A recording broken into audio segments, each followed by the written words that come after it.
Welcome back to the Better Advertising with Better Media podcast. I have a friendly face on the podcast. Everyone, I'm sure, has listened to Dustin's content, whether it's here, LinkedIn, or at an Amazon event. You are very much well known as one of the experts in the space, whether it is releasing information on all of the APIs or nowadays utilizing all of the buzzwords, MCP, AMC. That could be confusing, and every other acronym in the space. Dustin, thank you so much for hopping back on.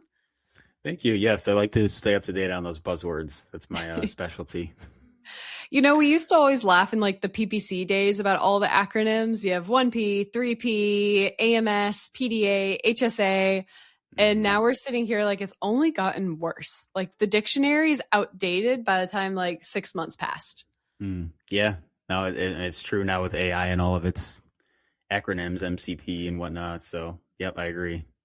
Well, the last time we hopped on, I think we may have done an episode on just kind of the future of AI. Everything was still emerging. I think we talked a little bit about AMC. What have you been doing since then? What have you been learning about? Geez, I've one thing that I've learned is that you can't be the expert in all of this like I used to be with the Amazon Ads API. So I've learned that you have to have some degree of FOMO that you're comfortable with living with because everything is just changing so fast. Experimenting a lot with using Claude Desktop, all of its nuances, its artifacts and projects, and how we're trying to utilize this across the team, integrate some of the rollouts that we're trying to do that you know about internally to make everything better for our clients and for our account managers. I think that is a fantastic call out on the FOMO. I have felt this way just as an entrepreneur. As we've expanded into full retail media, it's incredibly hard to keep up, and AI is just an additional layer to that. And I think something that we've learned, and I'm laughing because you and I are apparently a little bit of LinkedIn protagonist as well, but we recently got into a really good LinkedIn discussion around whether or not or the best way to apply a concept that you and I were really leaning into. And the argument was basically, I think, centered around missing context. And I think that's something that is really important to consider with AI and prioritization is we are shifting to a world of personalization, right? We're seeing it on the consumer end. SERPs are personalized. I gave all of my health information to ChatGPT the other day. I don't know if that's a good thing or a bad thing or not, but it's allowing me to get much more personalized responses. We're also seeing the same thing on the SaaS side. It's how quickly can we ship products that are personalized and customizable. And it's the same thing with the AI. You have to be able to zoom out, view the landscape and say, I'm not able to, or I shouldn't prioritize 7 out of 10 of these things because it's not best for what I am building.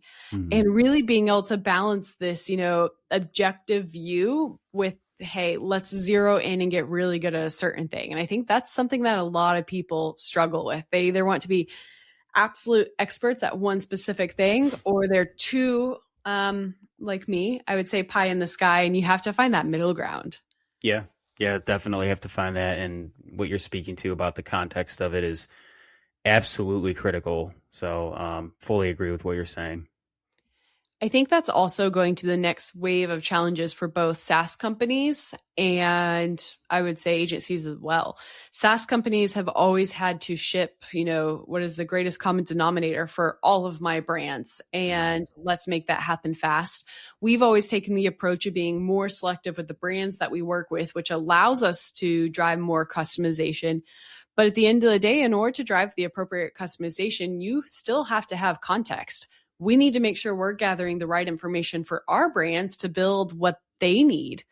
And that can be a little bit difficult because you're working with so many different personalities that maybe don't all communicate as well. And I think that's a problem that we're definitely trying to solve at Better Media. Yeah, 100%. And when you're working with accounts or clients rather that have multiple accounts, Walmart, Target, they have 4 vendor accounts under their vendor central login and DSP for some of them. And it creates a scenario where at least maybe it's just my skill level, but I find it very hard to build tech that wrangles all that together in such a meaningful way that you can provide good reporting. And so that's why we're moving in the direction of trying to empower our account managers by removing that tech moat between them and the end goal that they're trying to achieve, which may involve using my team to build out the final solution. Well, instead, why harness them by requiring that process when we could just train them to use the context around AI and try to build systems that have guardrails to assist them so that it's all the easier to get them to where they need to be with all this custom reporting that a lot of our clients are needing. Which brings us to the topic of MCPs. Mm-hmm. You know, Amazon has an MCP. I think a lot of the big SaaS companies have started rolling out their MCPs.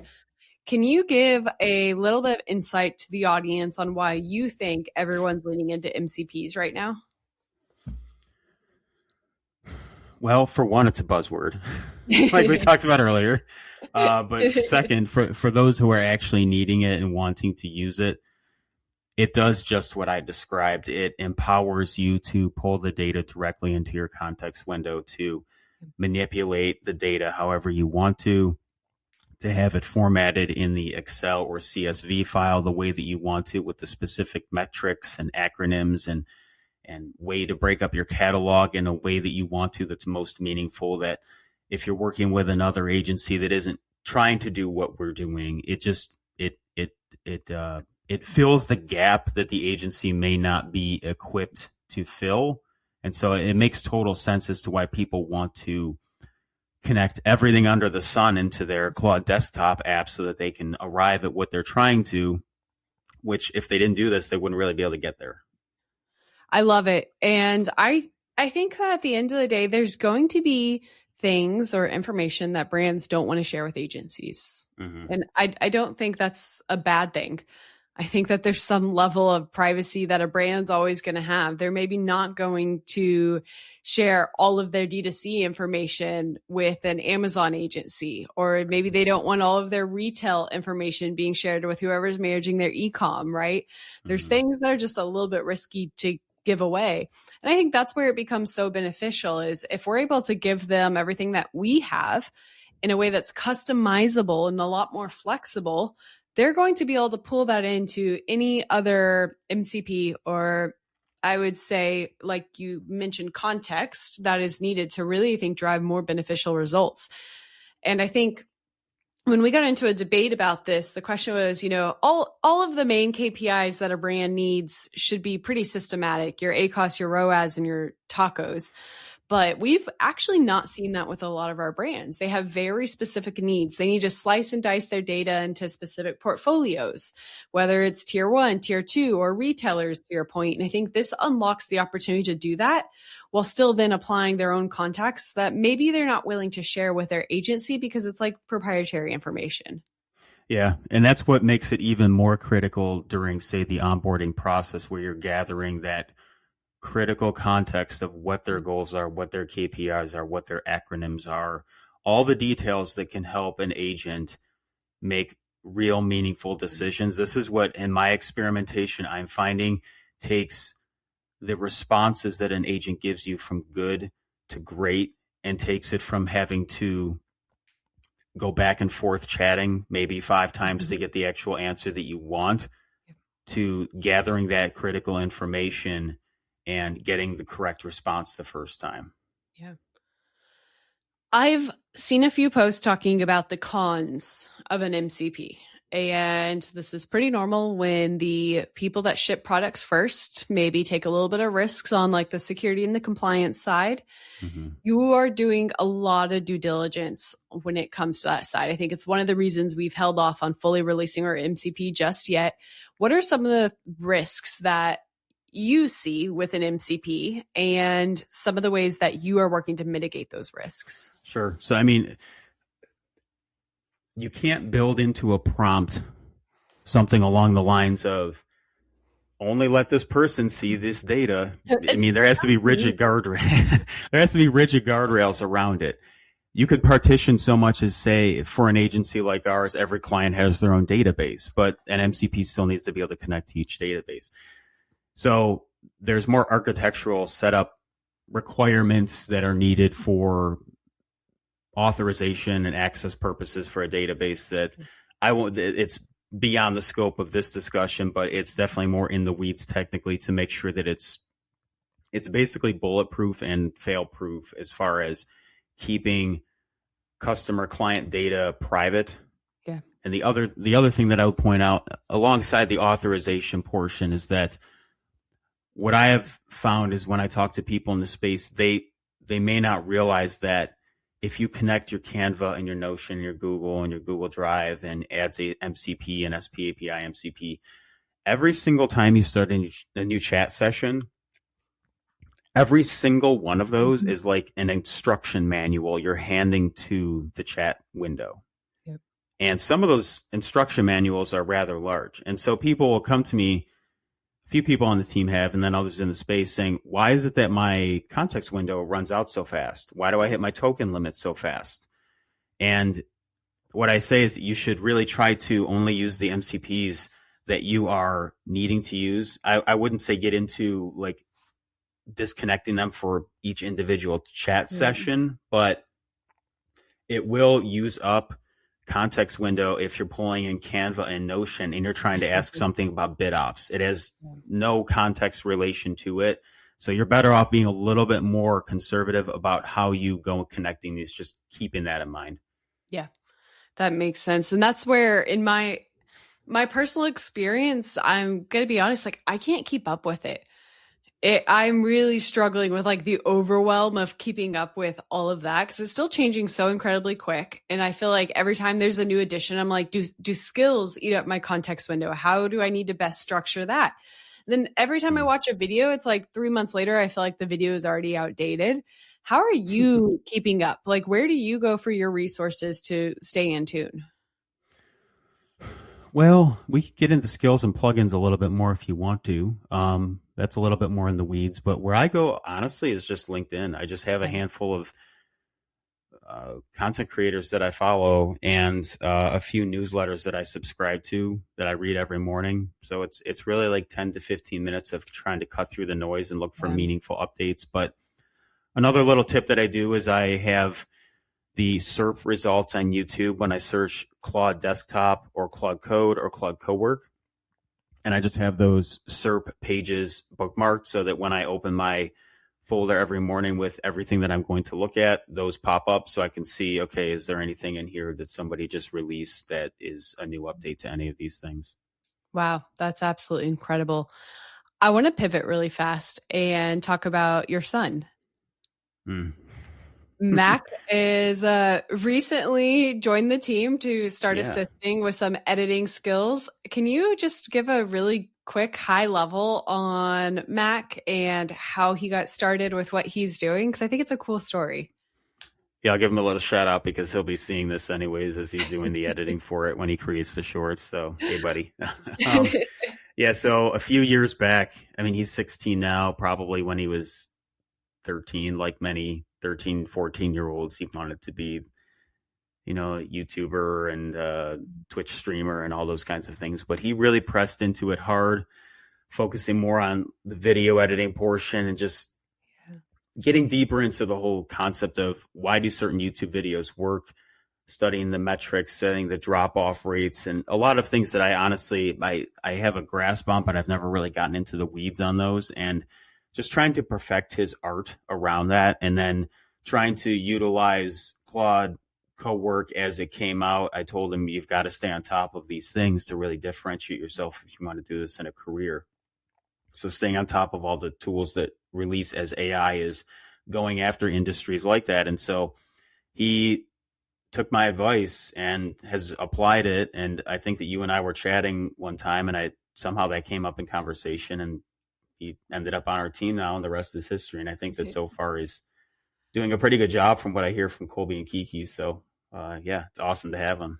It's an incredibly cool story of someone, I think, that's really been able to be empowered through a tool like Claude, where maybe some of those resources would have been out of reach for the younger generation. How do you have 6 kids? 5. I'd love 6, but 5. We'll talk about that later. How have you raised kids that take so much ownership and that feel so empowered to go after something like, how do I actually become a YouTuber? What goes into that? What do you think are some of some of the key things that went into having a child that would potentially be as successful as Mac? Jeez, no, I wasn't ready for this. This is not something I had notes typed out for. I really don't know how to answer that. I feel like I'm inventing fatherhood as I go, or rather, just discovering how it works. I really don't have a good answer for that. Because Well, when I look at my other kids, like they're driven the same way, but towards different things. Like my second youngest son, he'll play video games and he'll do stuff in front of screens like Mac will, but for the most part, he wants to be out on the tractor with me and swinging hammers and doing house renovations. And so it's just two very, very different people. Yeah. But the overlap is definitely that drive to learn as much as possible and apply yourself. And I don't really, maybe it was through example without realizing it. I'm not really sure. That's amazing. Well, one, I just want to say congratulations. I also wanted to shout it out for those listening in on just what's possible. I get overwhelmed, and I think sometimes that prevents me from diving in a little bit deeper. Like, I can't hold my weight in conversations with Dustin half the time. Dustin and I had to, I think, overcome a few communication hurdles with each other because I am typically too high level and too much of a visionary.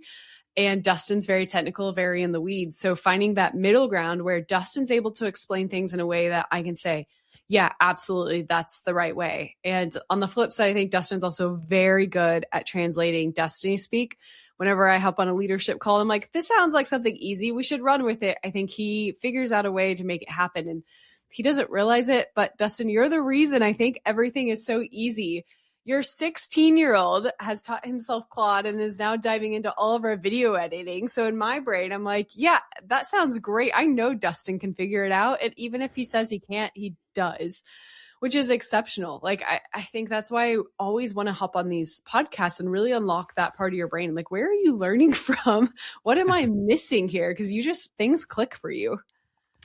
I mean, I appreciate all those very kind words. And after 4.5 years of working together, yes, I've learned some nuances of how our personalities click and clash and everything in between. So, and for what it's worth, those listening, Enneagram is a really helpful tool. I would definitely suggest anybody looking into that for any kind of relationships that you have, and dump it into Claude and see what it has to say. So my proudest breakthrough as a leader was the day that I think Enneagram really clicked for you. Because when you roll it out, if you don't take the time to really deep dive on it, and if you don't take the time to have those in your personal inner circle take the test to validate its responses, it kind of seems a little fluffy. Like it seems like something that's not very actionable, but I've really invested in the Enneagram over probably the last 8 years. I think I took it in college for the first time, and it has absolutely been one of the most beneficial career progression tools for me because I've leaned so much into the leadership elements of it, of how do I work with other personality types. And Dustin is a very, very deep learner. He wants to learn as much as possible about something in order to feel confident and secure moving forward. I'm not quite like that. I like to learn, more surface level, enough that I can speak to something before, taking bigger risks and being a little bit more actionable.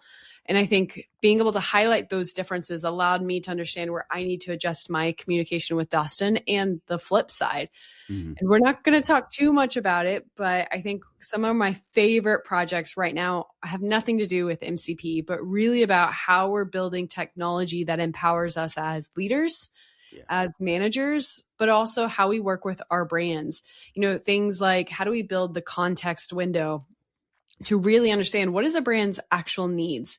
A brand can tell us it's ROAS all day long, and that is the typical answer.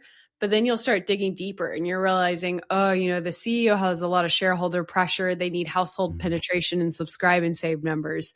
And that's a lot of what we're trying to uncover with the work at Better Media that Dustin's driving forward. Yep. 100%. And then incorporating that into the auxiliary tools that surround that, like getting that data. How do we incorporate any kind of MCP or AI in general around AMC to extract that data that isn't surface level? We find that it makes us stickier in the sense that it provides things that most clients just aren't going to be able to find on their own, because as good as, for instance, the AI query generator for AMC that Amazon provides, it's good. It does have its issues. I've been able to build something that is very similar, but because of a few different additions, it provides a lot more consistent queries that have been really great so far.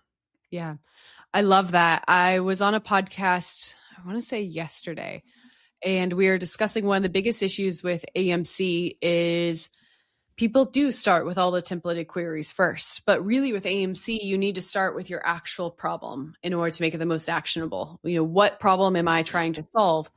The problem with finding the problem is no one actually knows what the problem is. Mm-hmm. And that's something that we're trying to solve. Again, we're trying to do a much better job of building that context window, of really digging in deep. I think we're training our account directors to speak a slightly different language as well. How are you communicating with your brand to uncover these issues rather than hopping on a call and just reporting, here's spend, sales, budget, ROAS? Right. Let's really dive deep on some of these more holistic issues. And then how do we use our tools to connect the dots of, hey, we can actually build a query that answers this for this problem we uncovered on this call.